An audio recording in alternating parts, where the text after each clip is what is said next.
Agora, professor Manuel Furriel, até pela sua experiência, eu quero aproveitar que hoje nós tivemos de novo um dia difícil nas relações entre Estados Unidos e Irã. O Irã bombardeou um navio do Catar, né, que transportava gás liquefeito.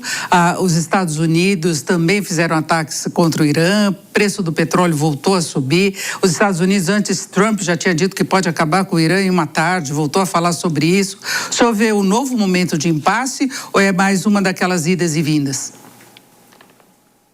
Há uma predisposição inédita, mesmo com tanta dificuldade, em negociação entre os países. Desde 1979, a relação entre Estados Unidos e Irã e Israel azedou.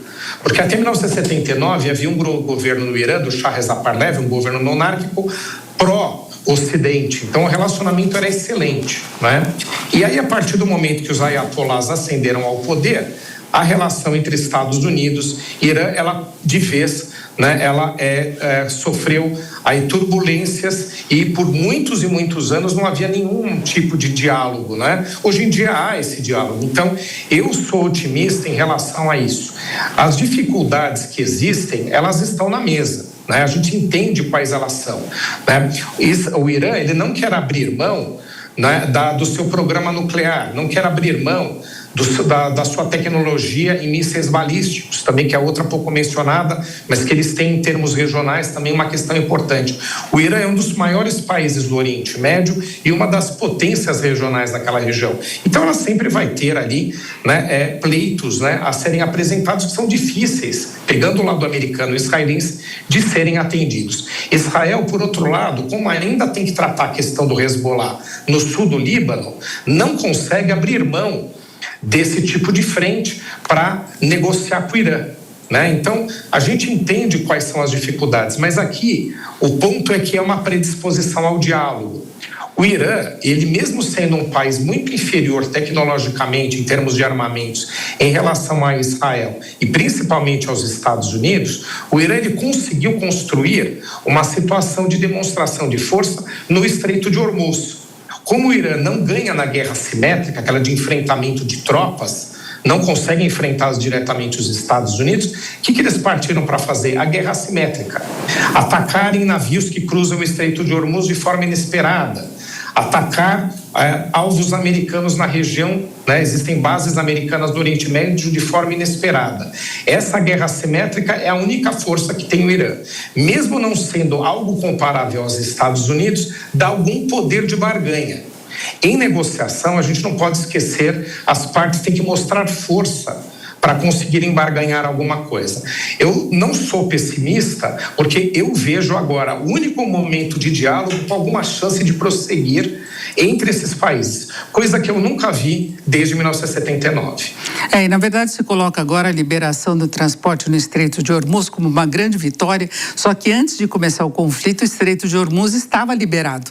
Então essa não seria uma grande vitória. A grande vitória para os Estados Unidos seria interromper o programa nuclear do Irã. É por aí que se espera uma concessão maior, porque naquela prévia de acordo havia inclusive possibilidade de liberação de ativos do Irã, que seria uma grande vantagem para o Irã, né? Então são concessões também que os Estados Unidos estão fazendo.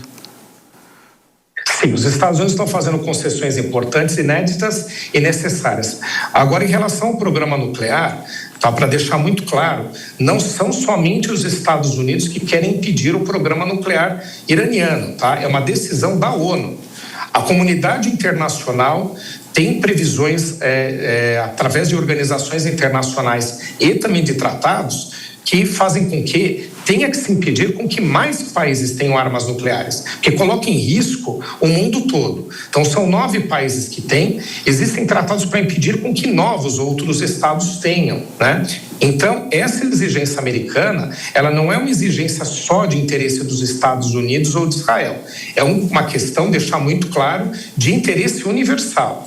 Então, ninguém pode abrir mão dessa exigência. As outras eu acho que são negociáveis. Agora, a questão do armamento nuclear, mais um país com armas nucleares coloca em risco toda a humanidade. É por isso que a ONU sanciona também o Irã.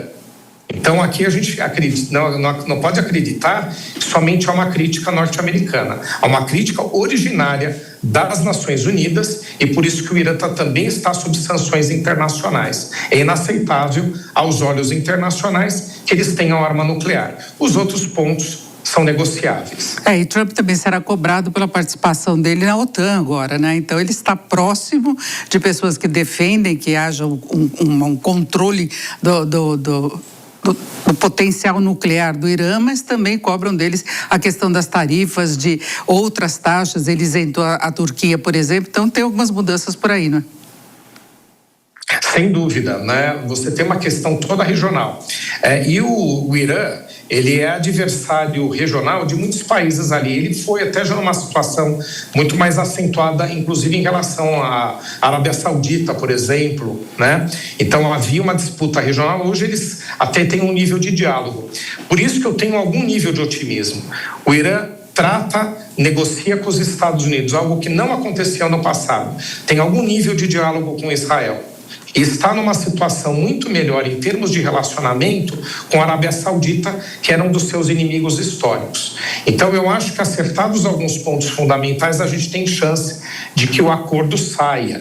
É um desafio enorme pelos temas e não mais por parte, em função da relação entre as partes. Perfeito. Né? Hoje em dia, essa questão está muito melhor do que no passado.